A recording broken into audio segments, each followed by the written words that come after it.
आज की क्लास का जो पहला क्वेश्चन है दोस्तों, ये है आपकी स्क्रीन के सामने। दिख रहा है आपको? चलिए, प्रश्न क्या है अपना? निम्न में से किस शब्द में दो प्रत्यय का प्रयोग किया गया है? देखो, दो प्रत्यय। पिछली क्लास में तो हमने दो दो तीन तीन उपसर्गों के बारे में बात करी, लेकिन आज हम प्रत्यय के बारे में भी बात करेंगे। लेनदार, ईमानदार, अत्यंत, समझदारी। तो बताओ क्या उत्तर होगा? देखो, अत्यंत एक शब्द है यहाँ पे। अत्यंत का होता है दोस्तों अति प्लस अंत। क्या होता है? अति प्लस अंत होता है। एक शब्द है ईमानदार। ईमानदार का होता है ईमान प्लस दार। क्या होता है? ईमान प्लस दार। लेनदार की अगर बात करें अपन, तो लेनदार का होता है लेन प्लस दार। राइट? देखो, तो लेनदार जो शब्द है, इसमें लेन तो मूल शब्द है और दार इसके अंदर प्रत्यय है। ऐसे ही ईमानदार जो है, इसके अंदर ईमान मूल शब्द है और दार प्रत्यय है। अति मूल शब्द है और अंत प्रत्यय है। इस तरह से ये तीनों का हो गया। लेकिन हमारा ऑप्शन क्या होगा दोस्तों? समझदारी। समझदारी जो आप दिखाते हो ना, ये बहुत काम देती है दोस्तों। समझदारी दिखाया करो, ठीक है? समझदारी जो शब्द है ना, इसके अंदर होगा दोस्तों समझ प्लस दारी। सॉरी, दार ही नहीं होगा, दार प्लस ई होगा ना, दो प्रत्यय है ना इसमें। तो लास्ट में अपने दो प्रत्यय हो जाएंगे, दार प्लस ई दो प्रत्यय। और समझ क्या है यहाँ पे? समझ दोस्तों मूल शब्द। ठीक है। दूसरा प्रश्न देखिए। प्रश्न क्या कहता है अपना कि निम्न में से चार विकल्पों में से उस विकल्प का चयन करें जो प्रत्यय से बना हुआ है। बताओ इन चारों में से प्रत्यय से कौन सा शब्द बना हुआ है? करेक्ट आंसर का जल्दी से करेक्ट आंसर करो भाई। गुड। प्रत्यय क्या होते हैं दोस्तों? देखो, प्रत्यय उस शब्दांश को हम कहेंगे जो किसी, ध्यानपूर्वक सुनना, शब्द या फिर धातु, जो किसी शब्द या धातु के पीछे लग करके या फिर यहां पे कर दीजिए, आप प्रत्यय कर दीजिए। पीछे लग करके क्या करता है? कोई नए शब्द का निर्माण कर देता है। ठीक है। जैसे एक शब्द है मूर्ख। अब मूर्ख एक शब्द हो गया या धातु, मतलब कुछ भी मान लो यहाँ पे। फिर उसके बाद में प्रत्यय जोड़ देते हैं अपन। क्या प्रत्यय जोड़ेंगे? ता प्रत्यय जोड़ेंगे। तो क्या बनेगा? फिर एक नया शब्द का निर्माण होगा। पहले तो शब्द क्या था? मूर्ख। लेकिन अगर ता प्रत्यय जोड़ देंगे तो क्या बन जाएगा? बताइए आप मेरे को, क्या बनेगा भाई? मूर्खता। यस। तो मूर्खता शब्द बन जाएगा। तो प्रत्ययों का अपना कोई अर्थ नहीं होता है और ना ही इनका कोई स्वतंत्र रूप से प्रयोग होता है। वह स्वतंत्र रूप से प्रयोग किस चीज का होता है? जिसका अर्थ होता है। ठीक। तो प्रत्यय यहाँ पर एक शब्द में परिवर्तन जरूर कर देते हैं, शब्द के अर्थ में परिवर्तन जरूर कर देते हैं। प्रत्यय मुख्य रूप से अगर हम देखें तो एक तो होते हैं कृत प्रत्यय। प्रत्यय दो प्रकार के होते हैं, कृत प्रत्यय और एक होता है तद्धित प्रत्यय। ठीक है ना? कृत प्रत्यय और तद्धित प्रत्यय दो प्रकार के प्रत्यय होते हैं। तो इस प्रश्न का उत्तर क्या होगा अपना? इस प्रश्न का उत्तर होगा दोस्तों जादूगर। तीसरा ऑप्शन हम इसमें सही कर देंगे। जादूगर जो शब्द है ना, ये प्रत्यय से बना हुआ है और जादूगर के अंदर गर प्रत्यय है। कौन सा प्रत्यय है भाई? गर प्रत्यय। और यहां पर जादू, ऋतिक रोशन क्या है यहाँ पे? मूल शब्द है भाई। क्या है? मूल शब्द है। सांस्कृतिक में प्रत्यय बताओ आप। किसमें प्रत्यय बताना है? सांस्कृतिक में। तिक, कृतिक, इक और कै। तो बताइए सांस्कृतिक में कौन सा प्रत्यय होगा? चलो, 3 नंबर का प्रश्न है आपका, इक हो जाएगा तीसरा। ठीक है ना? क्या हो जाएगा? संस्कृति प्लस इक होगा भाई। संस्कृति प्लस इक क्या बन जाएगा? सांस्कृतिक बन जाएगा। ठीक है ना भाई? सांस्कृतिक बन जाएगा। ये ए का आ, पिछली क्लास को ध्यानपूर्वक देखना, सारा प्रोसेस आपको समझाया था, 5 मिनट लगाई थी कि यहाँ पर संस्कृति और यहाँ पर ये सांस्कृतिक कैसे हो गया। ये पूरी चीज आप समझ लेना। ठीक है? वैसे अगर सांस्कृतिक शब्द की रचना की बात करें तो मूल रूप से तो इसकी रचना हुई है संस्कृति प्लस इक। किससे? संस्कृति प्लस इक से। लेकिन अगर एक और शब्द की मैं बात करूं आपसे, कर्मठता, एक शब्द है कर्मठता।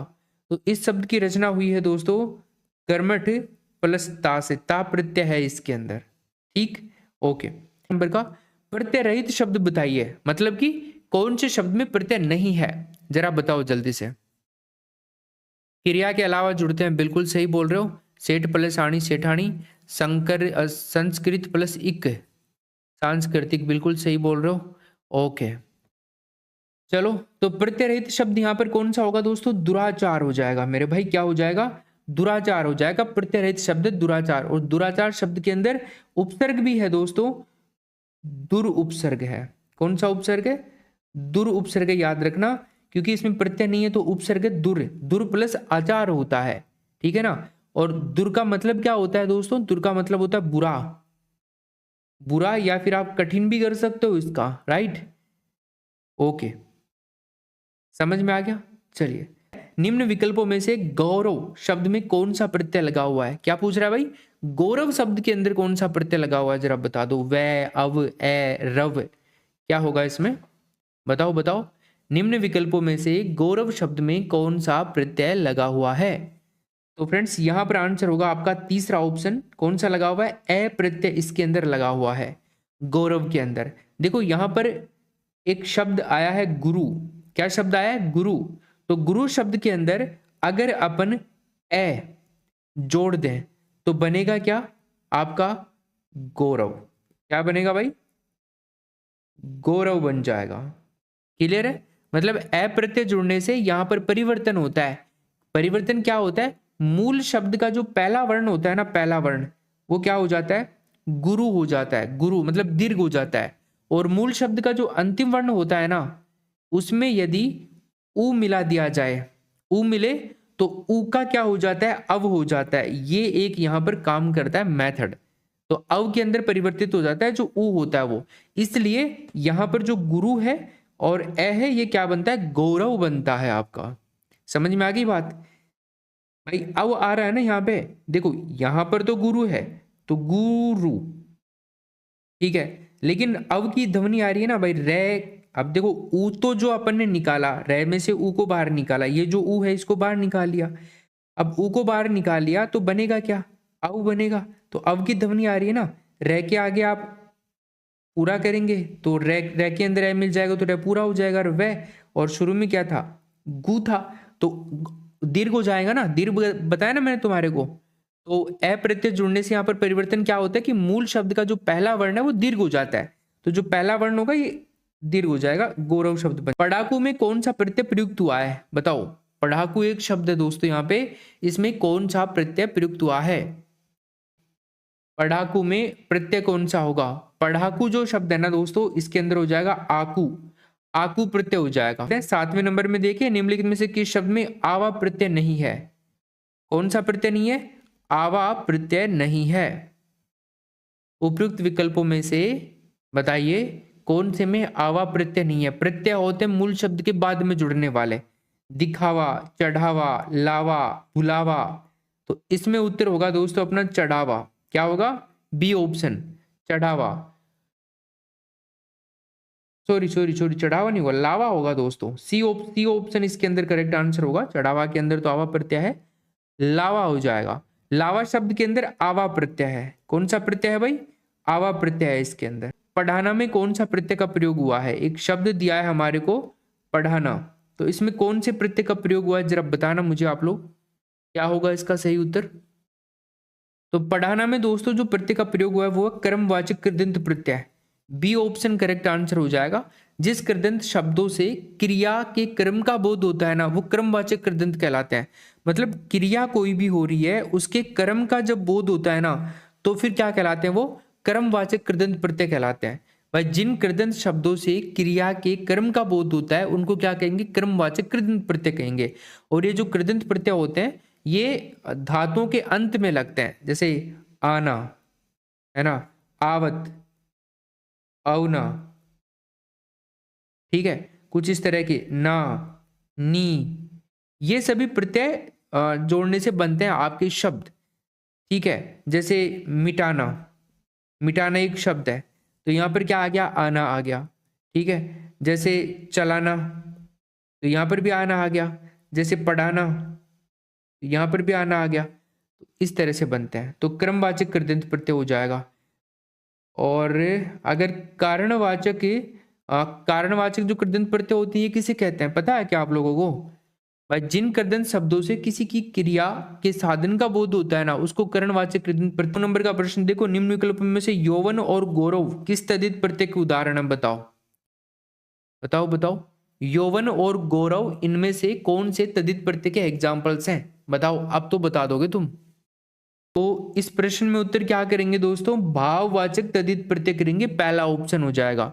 यौवन और गौरव जो है भाववाचक तद्धित प्रत्यय के एग्जाम्पल्स हैं। जैसे यौवन की अगर अपन बात करते हैं ना दोस्तों, तो युवा प्लस अन होता है, युवा प्लस अन बराबर क्या होगा? यौवन हो जाएगा। उसके बाद में दोस्तों गुरु, गुरु प्लस ए, गुरु प्लस ए क्या हो जाएगा? गौरव हो जाएगा। तो इस तरह से दोनों होते हैं।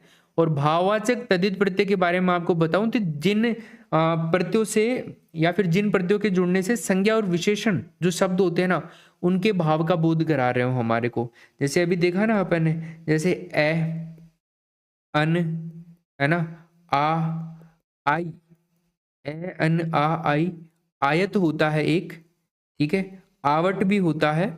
इनको याद कर लेना भाई, ये याद रहेंगे तुम्हारे। तय भी होता है, ती भी होता है, पेन भी होता है और पा भी होता है। ये सारे क्या होते हैं? भाववाचक प्रत्यय होते हैं। निम्नलिखित में से जुआरी शब्द के अंत में कौन सा प्रत्यय लगा हुआ है? बताओ भाई, एक शब्द हमारे को दे दिया है जुआरी, इसके लास्ट में कौन सा प्रत्यय लगा हुआ है? री, ई, री या आरी? देखो ये री अलग है, ये री अलग है। बताइए क्या उत्तर होगा इसमें? देखो भाई 10 नंबर के प्रश्न में अपना उत्तर हो जाएगा आरी, डी ऑप्शन हो जाएगा। जुआरी के अंदर कौन सा प्रत्यय है? आरी प्रत्यय है।